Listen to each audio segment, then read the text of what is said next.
Saudara-saudari yang terkasih, ada banyak orang yang membutuhkan bantuan, entah material, sosial, moral, spiritual. Orang miskin, kesepian, bersalah atau berdosa, sesungguhnya membutuhkan pertolongan untuk keluar dari persoalannya. Apalagi jika dirinya tidak mau dan tidak mampu keluar dari masalah. Kadang kita greget, jengkel, bahkan marah.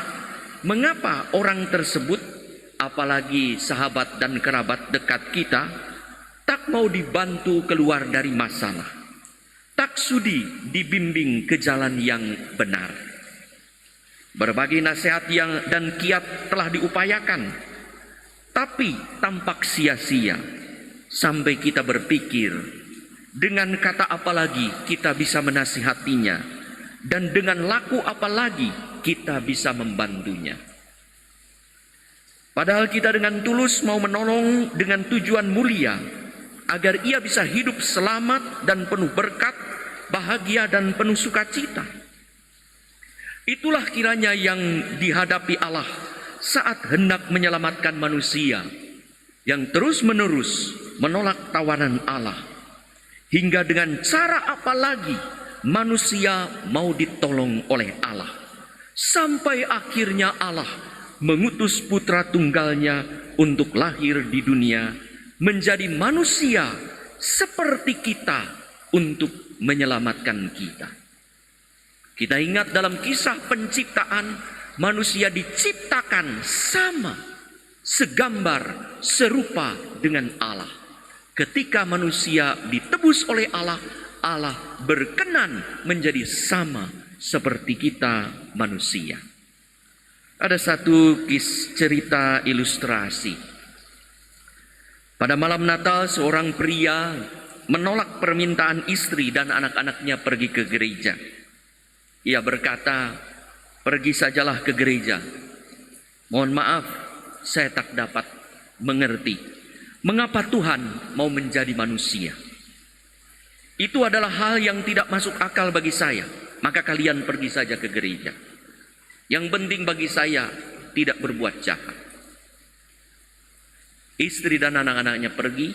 Saat ia sendiri di rumah membaca buku, ia terganggu oleh bunyi ketukan berkali-kali. Ketika ia membuka pintu masuk, ia menemukan sekumpulan burung terbaring tak berdaya di salju yang dingin, terjebak dalam badai salju, dan mereka menabrak kaca jendela ketika hendak mencari tempat yang berteduh, ada terang, ada kehangatan. Lalu ia berpikir, saya tidak dapat membiarkan makhluk-makhluk kecil ini mati kedinginan. Saya ingin dan harus menolongnya. Kemudian ia teringat ada kandang kuda poni di samping rumahnya yang dapat menjadi tempat berlindung yang hangat bagi burung-burung itu. Ia pun mengambil jaket dan pergi ke kandang poni, membuka pintunya lebar-lebar dan menyalakan lampunya. Namun burung-burung itu tak mau masuk ke dalam. Lalu ia berpikir, mungkin makanan pasti dapat menuntun mereka masuk. Maka ia berlari kembali ke rumah, mengambil remah-remah roti dan menebarkannya di atas salju untuk membuat jejak ke arah dari mana burung-burung itu berkumpul, ke arah kandang kuda poni ke pintunya. Tetapi burung-burung itu juga tidak menghiraukan remah roti itu dan terus berlompat-lompat kedinginan di atas salju, bahkan menabrak jendela pintu. Pria ini ingin mencoba menggiring mereka, tetapi justru burung-burung itu waktu didekati berpencaran ke sana kemari, terbang datang lagi dan malah menjauhi kandang yang hangat itu. Lalu ia berpikir, burung-burung ini menganggap saya sebagai makhluk apa? Aneh, menakutkan.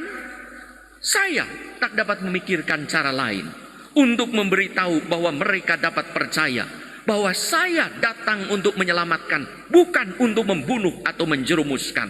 Aku bukan mau menjebak atau membuat perangkap. Saya ingin sekali menolong. Saya mengasihi mereka. Jika saja saya boleh menjadi seekor burung beberapa menit saja, maka dengan bahasa burung, dengan laku burung, mungkin saya dapat menolong mereka ke tempat yang aman. Pada saat itu juga lonceng gereja berbunyi, di mana istri dan anak-anaknya pergi ke sana. Pria itu tertegun mendengar lonceng bunyi menyambut Natal. Dia berlutut. Tuhan, kini saya mengerti. Bisiknya dengan terisak. Kini saya tahu mengapa engkau mau menjadi manusia seperti kami, agar kami mengerti bahasamu, agar kami mengikuti jejakmu, masuk ke rumah yang hangat, aman dan nyaman, selamat dan penuh berkat. Saudara-saudari yang terkasih, itulah kisah Natal. Yesus mau menjadi sama seperti kita, agar kita mengerti betul apa yang dikehendaki Allah, yang mau dan mampu menyelamatkan kita, menunjukkan jalan yang benar agar kita tidak terjebak dalam tanda petik badai salju masalah hidup kita. Ia menjadi manusia sebagai cara efektif untuk menyelamatkan manusia. Di balik kisah kelahiran Yesus, kita mendengar hari ini bagaimana Yusuf dan Maria berjalan keliling mencari penginapan untuk bermalam, untuk melahirkan Yesus. Tetapi tidak ada yang berkenan dengan alasan di pintu penginapannya mungkin tertulis full book, penuh, tidak ada tempat yang kosong. Terutama bagi orang sederhana, kalau bukan orang papa. Inilah simbol penolakan manusia yang tidak berkenan akan kehadiran Tuhan.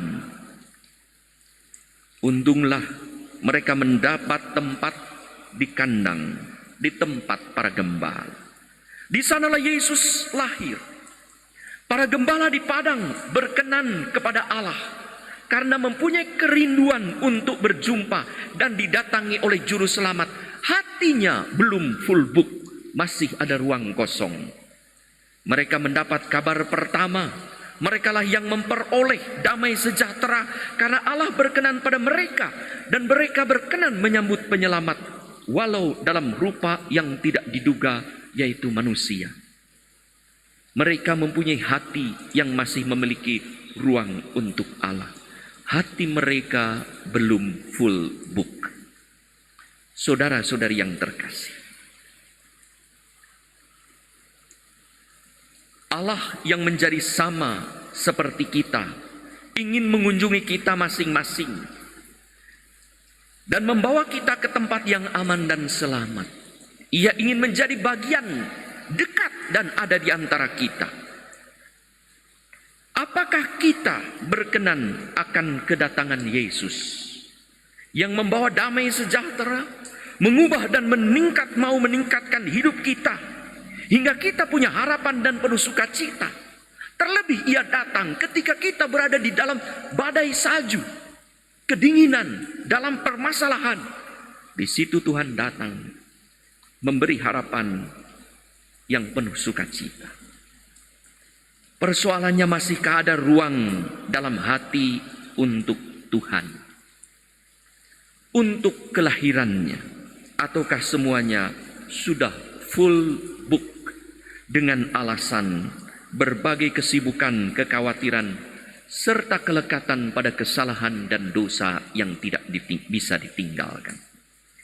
Mari kita singkirkan perbuatan yang tak berkenan kepada Tuhan dan kepada sesama yang membuat hati kita full book. Paulus dalam bacaan kedua mengajak kita, mari menjadi umat yang berbuat segala kebaikan. Mari kita buka ruang khusus, ruang VVIP untuk Tuhan, hingga ia berkenan lahir dan hadir di hati kita. Kalau kita punya ruang untuk Tuhan, maka kita pun punya ruang untuk sesama yang juga membutuhkan tumpangan, membutuhkan kehangatan ketika diterjang badai salju kedinginan. Semoga dengan begitu ada damai sejahtera, Natal, Immanuel, Allah beserta kita. Sehingga pada Natal ini kita sungguh mengalami Allah sungguh beserta kita. Ketika kita membuka ruang pada Allah dan membuka ruang pada sesama dengan membantu mereka yang membutuhkan. Siapa tahu mereka itu yang membutuhkan adalah Yesus yang mencari dari rumah ke rumah tempat di mana ia singgah dan bisa lahir. Semoga ia dapat lahir dalam hati kita seperti juga ia datang mengunjungi kita. Seperti juga dialami oleh para gembala yang mendapat kabar sukacita. Mari kita buka ruang ini supaya ruang kita tidak pernah full book untuk Tuhan dan tidak pernah ada ruang tertutup bagi mereka yang membutuhkan bantuan.